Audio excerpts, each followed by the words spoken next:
a tua palavra aos ouvidos, ao coração da tua igreja, Senhor. Deus, ilumina a mente, o espírito, o coração do teu povo, para ouvir e entender com clareza, que essa palavra fique registrada dentro do coração de cada um, no nome do Senhor Jesus. Amém. Graças a Deus. Graças a Deus. Boa noite, povo de Deus. Aumenta meu microfone um pouquinho, Silas. Veja, vamos ouvir algumas orientações de Deus. Como Deus se sente olhando para a terra diariamente. Como Deus se sente olhando para um povo que Ele criou, com o objetivo desse povo obedecer as suas ordens, os seus mandamentos em tudo. E a gente vai ver que pouquíssimo, são aqueles que se dispõem a obedecer o seu Criador. Pouquíssimos. E que o resultado disso, ele olha para a terra, como que ele se sente. As pessoas pensam que Deus vive lá no seu trono, de tranquilidade, sem se preocupar. Não. Ele se preocupa com esse povo que ele criou. E por ele ver a rebeldia desse povo, dia após dia, nós vamos ver o sentimento de Deus. Pode ler aí. Deus é um juiz justo, um Deus que se ira todos os dias. Olha, Deus olha para a terra e todos os dias o ser humano causa-lhe ira. Ele fica irado por ver o ser humano fazendo coisas erradas, coisas que não eram para fazer. Ele dá uma ordem e não vê o seu povo cumprindo a sua ordem. E isso se aplica, não é apenas para aquele grupo de incrédulos que nada querem com Deus. Isso se aplica sim para eles, mas aplica também para aquele outro grupo que se denomina cristão, seguidores de Cristo. Mas será que todos esses seguidores de Cristo estão fazendo o que Deus manda? Nós vamos ver o próximo versículo, já em Mateus 10:37. Quem ama o pai ou a mãe mais do que a mim, não é digno de mim. E quem ama o filho ou a filha mais do que a mim, não é digno de mim. Olha, isso aqui é um dos exemplos. Ele criou o ser humano para obedecer às suas ordens. E ele estabeleceu, ele disse: olha, você deve amar o seu próximo, você deve amar a si mesmo, você deve amar o seu pai, sua mãe, seu filho, você deve amar todo mundo. Mas a mim, eu sou o número 1. Você tem que amar a mim acima de tudo. Essa é uma ordem dele. Será que o incrédulo não quer nem saber de Deus? Primeiro já revolta Deus por isso.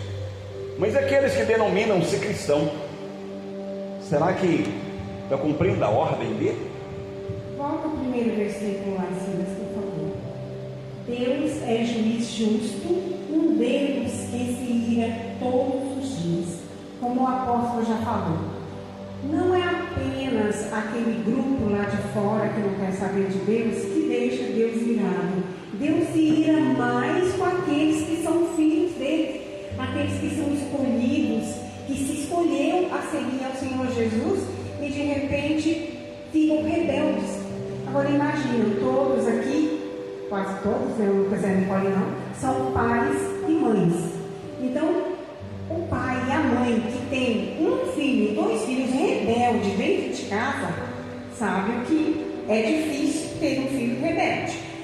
E imagina Deus com essa multidão de filhos rebeldes, que ele fala: meu filho, minha filha, vai por aqui, não vai por aí, você vai se machucar, não vai por aqui, que você vai se dar mal. E a pessoa nem está aí, quebra a cara, sai, se arrebenta, faz a ira de Deus, Deus se irá, porque se levanta, muitas vezes se machuca e culpa a Deus por isso.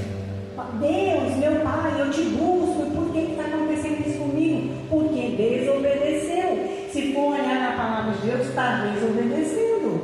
E a maior desobediência de um filho de Deus, é não buscar a palavra de Deus, não ler a palavra de Deus, não ter um momento diário com Deus. Por quê? Porque a palavra de Deus é um mapa que ele deixou para o filho e para a filha seguir. A pessoa vai ler a palavra de Deus, ali estão todos os conselhos de Deus, o que deve fazer para vencer a vida. A pessoa não lê, não busca, quebra a cara, não vem à igreja e diz: vinde a mim, todos vós que estão cansados e oprimidos, e eu vos aliviarei. A pessoa não vem, depois chora e culpa a Deus: eu sou teu filho, eu busquei, eu sou tua filha, por que está acontecendo isso comigo? A pessoa tem que voltar. Como disse o apóstolo Lucas, a comunhão está a uma oração, um passo da comunhão com Deus, é orar, é se derramar diante de Deus. Pai, por favor, me perdoe, se eu não tenho vontade de ler a palavra de Deus, meu Deus, me ajuda a ter sede e fome da tua palavra, para que eu possa me consertar com o Senhor. E hoje tem tanta facilidade que, se a pessoa tem dificuldade na leitura, tem até Bíblia falada. E a pessoa que está lá só abriu no celular e a Bíblia está ali falando: olha, eu sou o justo juiz, um Deus que se ira todos os dias. Ele é um justo juiz, ele não faz nada incorreto, todas as decisões dele é perfeita. Então pode seguir no próximo versículo que estava. Olha, o que ele está dizendo aqui, que é para amar ele acima de tudo. Não é que ele está dizendo para a gente deixar de amar pai, de amar mãe, de amar filho, não é isso. Só que ele diz que se alguém amar o pai, a mãe ou filho mais do que ele, desobedeceu a ele, está fazendo errado. E quando que a gente vê isto claramente? O dia do aniversário do filho. Eu não vou para a igreja hoje, porque hoje é dia de festa para o meu filho. Mas espera aí, então o filho é mais importante? O dia que diz que é o dia das mães, o dia dos pais, esse dia que é intitulado dia de mãe, dia de pai, fica comprovado que este grupo de cristão prefere mais o pai, a mãe, o filho do que a Deus, porque as igrejas nesse dia ficam vazias. Então aí se comprova que mesmo as pessoas dizendo: ah, eu amo a Deus, ama mesmo, nesse dia de pai, nesse dia de mãe, se reúne no dia da mãe, na casa da mãe, na casa do pai, e na casa do Pai celestial, que é o Pai perfeito, as igrejas estão vazias. Quem ama o pai ou a mãe mais do que a mim, não é digno de mim. Ele é mais um ato que este grupo de pessoas que se declara cristão ir ao coração dele. Não é que ele, peraí, é para ir homenagear o pai e a mãe? É, mas era para homenagear o pai e a mãe, ou o aniversário do filho, mas não esquecer, ou colocar em segundo plano, o Pai Celestial. E as igrejas nesse dia está vazia. E nós temos que ver o seguinte: nosso pai, nossa mãe, nosso filho, eles não podem nos ajudar em tantas coisas. Nós somos totalmente dependentes do Senhor Jesus, em tudo. Não adianta alguém pensar que se tem um trabalho, se tem saúde, o que tem foi ele que conquistou. Não. Se nós temos as coisas, é porque o nosso Deus nos deu saúde para trabalhar, nos deu garra, nos deu uma família, nos deu casa. Tudo nós dependemos dele. Então nós não podemos nunca deixar o nosso Deus em segundo plano. É o dia dos pais, das mães, vamos ficar com os nossos pais, vamos orar por eles, pelos nossos filhos, mas chegou a hora de ir para a igreja, deixa tudo e vai buscar o nosso Deus, porque o pai e a mãe um dia se vai dessa terra, como eu já não tenho os meus. Fez 3 anos que o Senhor levou minha mãe, o apóstolo aqui também, mas o nosso Deus, ele fica conosco para todo sempre. Se nós nos agarrarmos, se a pessoa se agarrar a ele, nunca jamais ele desampara essa pessoa. Está aqui conosco, aqui nessa terra. Fechamos os nossos olhos para outra vida, Ele está de braços abertos nos esperando.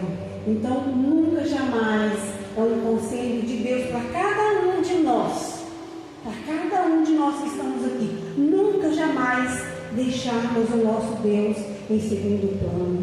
Deus, sempre Deus, é o nosso provedor, é o ar que nós respiramos, é o alimento para a nossa alma, para a nossa vida, é a nossa saúde, é o nosso tudo. A gente só deve falar para os outros aquilo que a gente vive, viveu ou vive.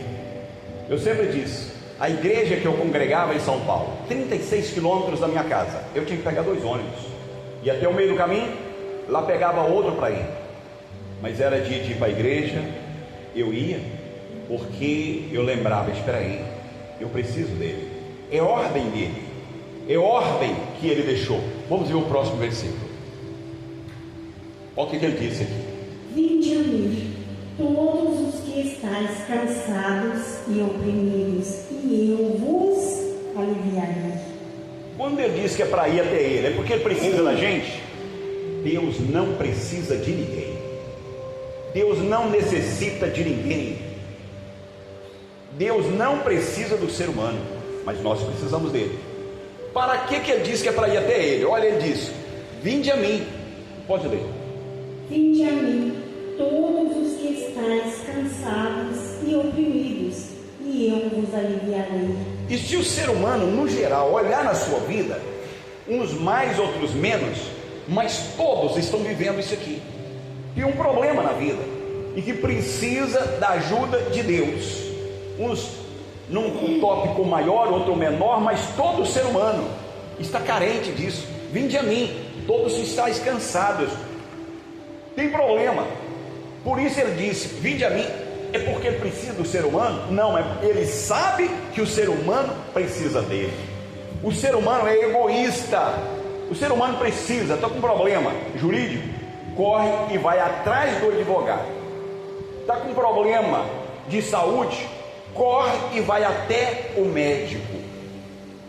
Está com um problema? Ele diz: vinde a mim. Esquece que ele é o advogado dos advogados. Ele mesmo, nós vimos no primeiro versículo, é o juiz justo. Ele é o médico dos médicos. E o ser humano resiste e não vai. E ele ainda deixa um mandamento. Ele deixa um mandamento para os seus filhos: está com problema? Vem a mim para eu te aliviar, para eu te abençoar. Muita gente, mesmo nós cristãos, passamos por momentos de opressão. Porque se o diabo levanta contra as pessoas do mundo, muito mais ele se levanta contra os cristãos. Os que estão lá no mundo estão fazendo a vontade dele, então ele não aborrece muito não. Mas nós que escolhemos andar nos caminhos do Senhor, e ele está sempre oprimindo. Por que Ele e o diabo. Por que às vezes a pessoa sente aquela angústia, aquela opressão, aquela coisa ruim? Os espíritos do inferno oprimindo a pessoa, querendo matar a fé da pessoa, querendo afastá-la do Senhor Jesus. E aqui nesse caso que ele disse: vinde a mim que eu vos aliviarei. Aliviar dessa carga, desse jugo maldito que o diabo tenta impor nos cristãos, muitas vezes, para dizer: olha, Senhor, você está indo na igreja de burro, porque Deus não está te ouvindo, porque você está angustiada, você está deprimida, Deus não te ouve, que adianta você estar na igreja? Nessa hora a pessoa tem que se levantar como uma filha, como um filho de Deus, e dizer: aqui não, Satanás, na minha vida não. Essa opressão, essa angústia, esse mal que você lançou em mim vai sair agora, em nome do Senhor Jesus. Você vai descer com ele para o abismo. Isso é: vinde a mim. Vem. E é onde que a pessoa vem aprender? Onde que a pessoa aprende a se levantar? Vindo a Cristo, na igreja, para aprender a guerrear e a ter os seus direitos diante de Deus, reconhecer que é uma filha de Deus e se levantar contra o inferno, contra os problemas que ele lança na vida da pessoa. Então são tantos mandamentos, ordens Deus deixou para o povo, mas raramente a pessoa obedece. Nós vimos ele dizendo, é para amar a ele acima dos pais. Nós vimos o exemplo que a pessoa deixa a família em segundo, coloca a família em primeiro lugar, ou os amigos, ou as festas, ou qualquer outra situação. Eu vou para a igreja, mas só vou se não pintar outra situação. Se pintar uma festa, ou qualquer um convite, qualquer coisa, eu não vou. Então Deus está em segundo plano. Quer ver outro exemplo? Deus diz, vinde a mim, e a pessoa até diz, eu vou. Mas às vezes tem pessoa que fica até torcendo para acontecer qualquer um fato, para ele ter uma desculpa para ele não ir para a igreja. Fica torcendo para apresentar uma visita em casa, veio uma visita agora, por isso eu não fui. Será que esquece que Deus conhece o coração? Que a pessoa simplesmente estava arrumando uma desculpa? Ou a visita é mais importante do que Deus? Veja como é que o ser humano, por pequenas coisas, ele troca Deus. A festa é mais importante, o dia da mãe é mais importante, o dia do pai, o aniversário do filho, uma visita que chega em casa, tudo é mais importante do que Deus. E isso tudo nós vimos no primeiro versículo, que Deus olha para a terra e fica irado, porque ele diz, não é isso que eu ensinei para vocês. Só fechando aqui, ele chama para ir até ele, é para ele livrar a gente, é para vir até ele, é para ele abençoar a gente, não é porque ele precisa da gente. O problema, ou melhor, a questão é que ele sente prazer de tudo que ele vai fazer, ele fazer em conjunto com o seu povo, com seus filhos, mas não é que ele precisa da gente. Vamos ver o outro versículo? De sorte que a fé é pelo ouvir, e o ouvir pela palavra de Deus. De sorte que a fé vem é pelo ouvir. Ouvir a palavra de Deus. E aonde que a gente vai para ouvir a palavra de Deus? Não é na igreja? Veja, a fé da pessoa está enferrujada, a fé da pessoa está no pó, está num bagaço. Quando a pessoa vem na igreja, ele começa a ouvir a palavra de Deus começa a motivá-lo, lembrando a pessoa, espera aí, o teu Deus é o Deus que tudo pode, é o Deus que criou o céu, criou a terra, que criou todas as coisas, é o Deus que ele operando, ninguém pode impedir. E aí chega, ele, Deus, o Espírito Santo, dá uma palavra, às vezes na boca de quem está pregando, e aquela palavra motiva a pessoa e lembra a pessoa, espera aí, eu sou filho de Deus, espera aí, ele disse que eu posso, ele disse que vai dar certo. O diabo está dizendo que está tudo errado e está fazendo ficar tudo errado, mas espera aí, se eu confiar nele, ele, Deus, pode mudar essa situação, e a pessoa se levanta. Então, de sorte que a fé venha pelo ouvir. Ouvir o que? A palavra de Deus. E aonde que a pessoa vai ouvir? É na igreja. Uma outra coisa, nós temos que ter na nossa mente, no nosso coração, que não devemos trocar a nossa salvação por nada nem por ninguém. E essa salvação só Cristo pode nos dar. Então temos que nos esforçar, devemos lutar contra a vontade de ficar em casa, de ir para qualquer outro lugar e não vir para a igreja. Lutar, porque olha, o dia do Senhor está mais perto do que nunca. A Bíblia disse que o dia do Senhor está mais próximo do que o dia que nós aceitamos a Ele. E realmente, cada dia que passa, a vinda do Senhor está mais próxima. E nós que estamos aqui temos que batalhar, temos que lutar contra a nossa carne, a nossa vontade, para nós chegarmos. O dia que Ele vier nas nuvens a buscar a sua igreja, ou o dia que Ele voltar para o individual, para cada pessoa, estarmos preparados. Porque o que a pessoa vai falar, Senhor Jesus, eu não busquei o Senhor por isso, por aquilo, não vai ter desculpa. Não vai ter desculpa naquele dia, não terá desculpa. Então o que nós temos que fazer? Batalhar, meu Deus, me fortaleça, me renova, me restaura, me ajuda a estar firme diante do Senhor, porque no dia do Senhor, no arrebatamento ou na volta individual, eu quero ir para os teus braços. Temos que ter essa sede da nossa salvação. E olha, ele diz que a fé vem. Que fé? A fé de acordo com Deus, é ouvindo o ensinamento da palavra. E mesmo quando o ensinamento vem de algo que nós já conhecemos, ele diz que é para a gente relembrar, é para pregar mesmo aquilo que a pessoa já conhece, mas ele volta a ler. Quantas das vezes o mesmo versículo, a mesma passagem bíblica eu já li centenas de vezes, centenas.